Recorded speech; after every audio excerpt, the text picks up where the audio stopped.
Hi everyone, it's Debbie from the Y. Saturday, May 9th is World Migratory Bird Day. What that means is in the 1990s, bird conservation groups from all over the world came together to make agreements and sign treaties to protect birds that migrate from one part of the world to the other. Say a bird migrates from Canada to Mexico.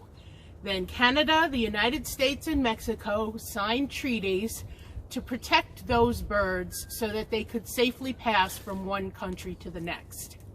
Birds migrate across the world for many, many different reasons. Some migrate because it gets too cold and their food source can't survive, so they have to go somewhere warm to eat. Some migrate because there's no place where they live that's good to breed, so they will go somewhere else, have their babies, and then go home. Migration is a huge thing all over the world, especially for birds, because they can fly from one place to the other. Today, I would like to look at birds, what makes them birds and not buffalo or bears, and talk a little bit about what you can do to learn more about birds without doing too much work. So, what makes a bird a bird? Some people say birds are birds because they lay eggs. Well, turtles lay eggs, fish lay eggs, frogs lay eggs, snakes lay eggs. That doesn't make them birds. Some people say that they are birds because they can fly. But bats can fly, and bumblebees can fly, and butterflies can fly as well. People can fly once we get into our tin can airplanes, but that doesn't make them or us birds. What makes birds birds, and only birds, are feathers.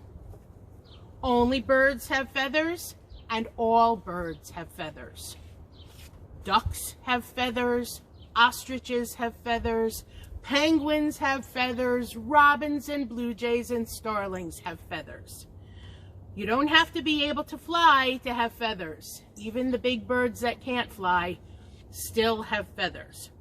Feathers are very, very interesting.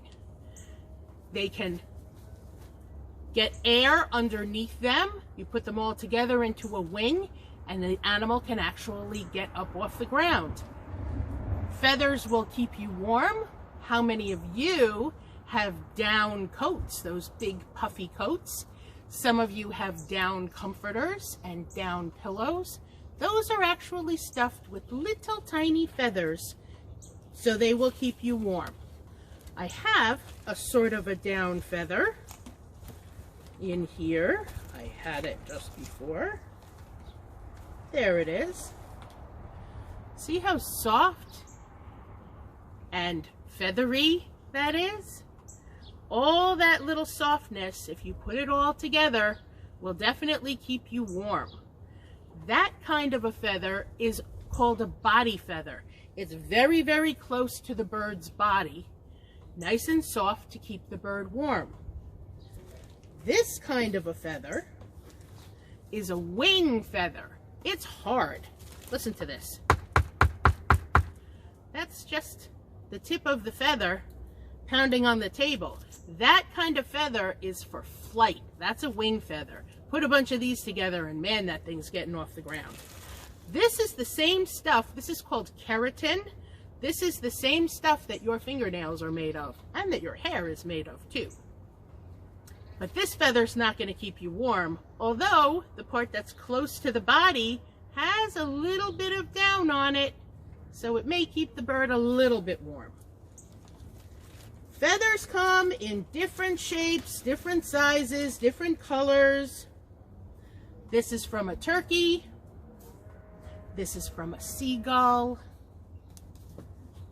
This is also from a turkey, but that's a turkey tail feather. You can tell by the stripe at the top. This is a woodpecker feather. This is from a cockatoo. You know those big white birds, kind of like parrots, that have a big crown on top of their head? It's white, but it's got a little bit of yellow. These are not dyed. This is the natural color. And of course, you all know what bird that's from. That is a blue jay feather.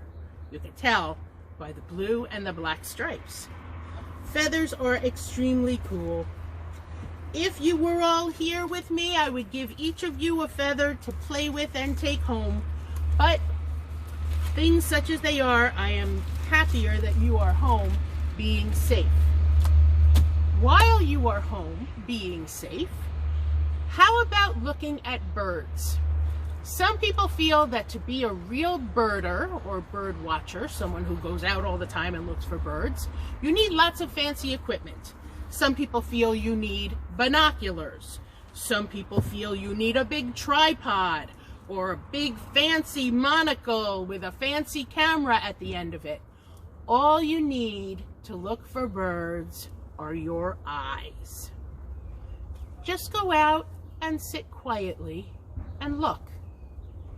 What kind of birds do you see? You might not know what kind of birds you're seeing.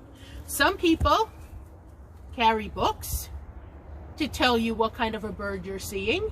You can also look on the internet. There are lots of bird guides on the internet. But you can do it yourself. Is it a big bird? Is it a really little bird?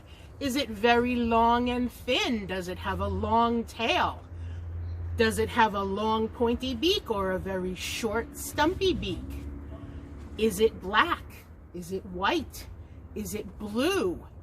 Does it have black and white stripes and a yellow belly and a red spot on top of its head? There are birds like that around here. They're called northern flickers. Does it have a big belly? Does it have a small belly?